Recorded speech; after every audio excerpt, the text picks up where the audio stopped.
mình làm phép báp têm này, mục sư Tồn khi mà mục sư Tồn nói rằng tôi nhân danh Đức Cha, Đức Con và Đức Thánh Linh làm phép báp têm cho các bạn á, thì các bạn nói rằng là tôi nhân danh Đức Cha, Đức Con và Đức Thánh Linh xin nhận phép báp têm, được chưa? Rồi mục sư Tồn sẽ đặt tay trên đầu và coi như sẽ ấn xuống nước ha. Rồi bây giờ chúng ta cầu nguyện trước khi chúng ta làm báp têm ha. Chúng con tạ ơn Chúa Giêsu Christ là đấng đã đến thế gian và tìm được chuộc chúng con ra khỏi tội lỗi. Ngài đã chết trên cây gỗ để hết tội cho chúng con và chuộc chúng con ra khỏi tội lỗi và ban cho chúng con được làm con của Đức Chúa Trời. Và Ngài đã sống lại để cho chúng con có một đời sống mới và đời sống được xưng công bình trước mặt Đức Chúa Trời. Và buổi chiều hôm nay chúng con cũng tạ ơn Chúa vì cơ hội tốt lành mà Chúa cho chúng con có cơ hội để làm phép báp têm ở tại đây. Đây là biểu tượng, đây là một cái hình thức bên ngoài nhưng mà thay đổi sự bên trong của chúng con. Đó là chúng con đồng chết và đồng sống lại với Chúa Giêsu. Xin Chúa Ngài chúc phước cho những người buổi chiều hôm nay có nhận lễ báp têm này, thì xin Chúa Ngài ban Đức Thánh Linh cho họ một cách đầy dẫy trên đời sống của họ để họ sống một đời sống mới ở trong danh của Chúa Giêsu Christ, làm sáng danh Ngài ở trên đất này. Chúng con tạ ơn Cha. Chúng con dâng mỗi đời sống của anh chị em chúng con ở tại nơi đây trong tay Chúa và chúng con thành kính cầu nguyện trong danh Chúa Giêsu Christ. Amen. Rồi bây giờ người đầu tiên là dì Aman. Dì Aman đâu? Bước vào.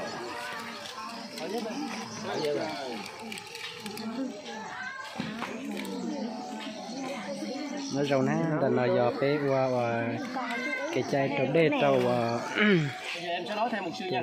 cái rau nè thật sự cứ hai sự trộn đó thế này. Em xích ra đừng có để cho dính hình. Chúa Giêsu và Đức Thánh Linh cùng toàn thể hội thánh, tôi bằng lòng tuyên xưng đức tin nhận Chúa Giêsu đã chết vì tội của tôi và sống lại vì sự sinh công bình của tôi.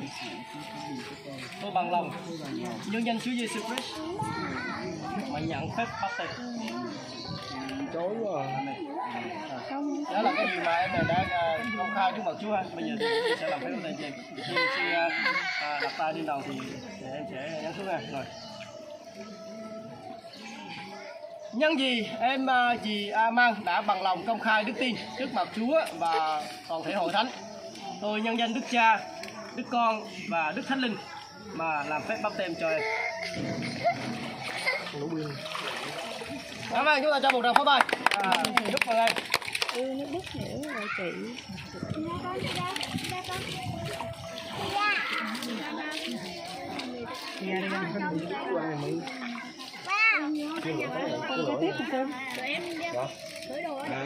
Thao Văn Dính. Thao Văn Dính.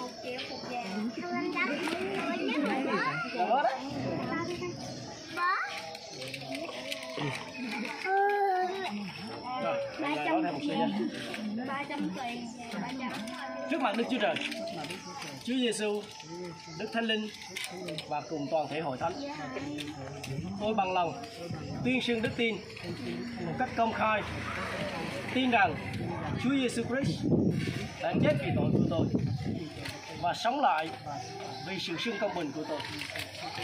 Tôi bằng lòng nhân danh Chúa Giêsu Christ mà chịu thánh lễ báp têm. Nhân gì em Thao Văn Dính đã bằng lòng công khai đức tin trước mặt Chúa và hội thánh. Tôi nhân danh Đức Cha, Đức Con và Đức Thánh Linh mà làm phép báp têm cho em. Amen. Chúng ta cho một tràng pháo tay. Cảm ơn Chúa, em là người công bình của Chúa Giêsu.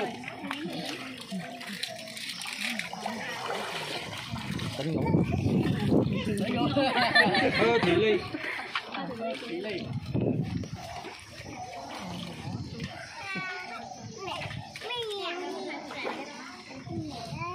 Đi ra con toán Mai đi ra Mai. Phở ra. Trước mặt Chúa Giêsu và Đức Thánh Linh cùng toàn thể hội thánh. Đi đó tụi mày đến phở. Công khai đức tin nhận Chúa Giêsu đã chết vì tội của tôi và sống lại vì sự xưng công bình. sự xưng công bình của tôi nhân danh Chúa Giêsu Christ chịu thánh lễ báp têm. Đúng rồi. Nhân vì em Thơ Thị Ly đã bằng lòng công khai đức tin trước mặt Chúa và toàn thể hội thánh, tôi nhân danh Đức Cha, Đức Con và Đức Thánh Linh mà làm phép báp têm cho em.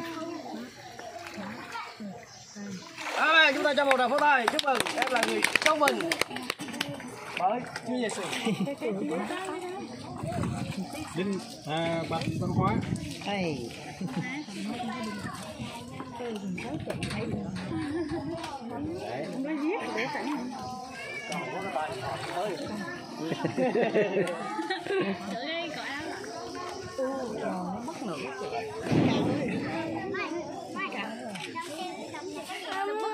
Trước mặt Đức Chúa Trời, Chúa Giêsu và Đức Thánh Linh cùng toàn thể hội thánh, tôi công khai đức tin bằng lòng tin Chúa Giêsu là đấng đã chết vì tội lỗi của tôi và đã sống lại vì sự xưng công bình của tôi.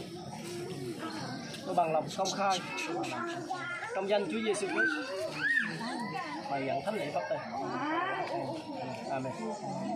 Nhân vì em Bạch Văn Hóa đã bằng lòng công khai đức tin trước mặt Chúa và toàn thể hội thánh, tôi nhân danh Đức Cha, Đức Con và Đức Thánh Linh mà làm phép báp têm cho em. Amen. Dép xuống luôn. Hallelujah. Mình dép xuống Chúc mừng em. Bỏ dép ra. Bỏ dép ra. Đinh Ngọc Hải. anh Hải cũng ngồi bên. Em đi. Nó ra gió đóng cái chắc nha. Đi ra khoan. Tin Chúa Giêsu là một điều rất là quan trọng. Xuống đi. Đi ra. Phần nói được rồi. Tin Chúa Giêsu Phần nói ta kết thúc rồi. thánh lễ báp têm đó không phải là Đi ra. cho vui, nhưng mà đó là một trong tấm lòng Phần nói ta kết thúc rồi. sự thấy rằng mình là một tội nhân Khoan. cần ăn năn trước mặt. Đây là hành động của sự Chúa ơi, con là một tội nhân và con Mai.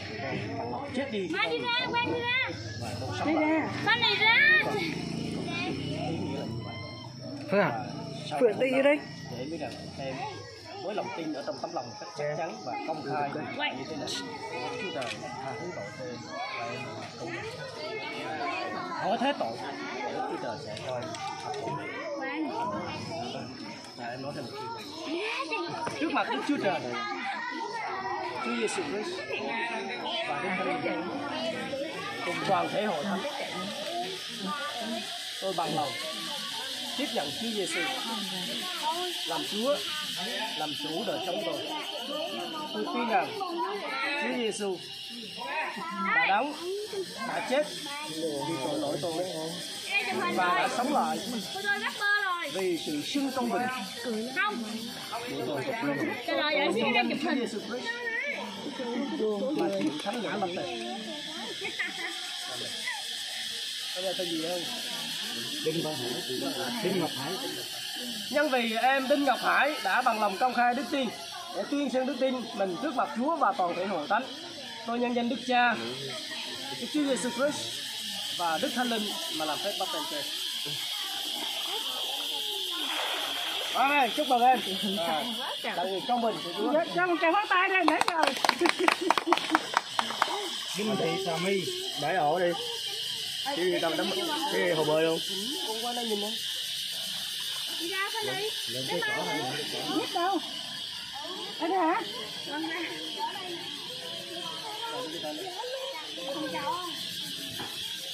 Rồi, đây là cái việc mà rất là quan trọng để công khai đức tin trước mặt Chúa ha. Em nói đây một chuyện. Trước mặt Đức Chúa Trời, Chúa Giêsu Christ, Đức Thánh Linh và toàn thể hội thánh, tôi bằng lòng công khai đức tin, tin nhận Chúa Giêsu là đấng đã chết vì tội lỗi của tôi và đã sống lại vì sự xưng công bình của tôi. Tôi nhân danh Chúa Giêsu Christ mà chịu thánh lễ báp têm. Nhân vì em Đinh Thị My, Đinh Thị Trà My đã bằng lòng công khai đức tin trước mặt Chúa và toàn thể hội thánh, tôi nhân danh Đức Cha, Đức Chúa Giêsu Christ và Đức Thánh Linh mà làm phép bắt tên cười. Ngay chúng ta cho một đồng pháo tay. Đi ra này. Xin chúc mừng. Đinh thì trà gì? Đinh thì hồng gì? Đây đây đúng. Thì trà gì? Đó. Rồi đi thay rồi đi con. Đinh Thị Hồng Diễm. Đinh Thị Hồng Diễm. Trước mặt Đức Chúa Trời, Chúa Giêsu Christ, Đức Thánh Linh cùng toàn thể hội thánh, tôi bằng lòng công khai đức tin tiếp nhận Chúa Giêsu là đấng đã chết vì tội lỗi của tôi và sống lại vì sự xưng công bình của tôi.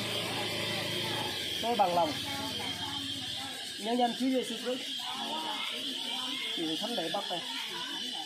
Amen.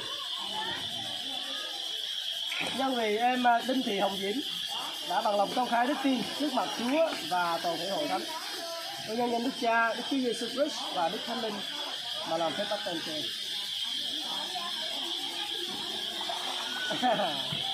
Xin chúc mừng, chúc mừng phước cho. chồng na cái và cái trai trong đây là thật sự nó sẽ chế cái chẳng nên kia là chế bây giờ tao so nó hiện tại nó trong cái sẽ đời là tất sinh chín đua trong từ đại kia từ các cái video vào giờ thì tới một cái trai trong đây là chẳng nó nếu mà đi tất cả sẽ hút được nó được rồi đó.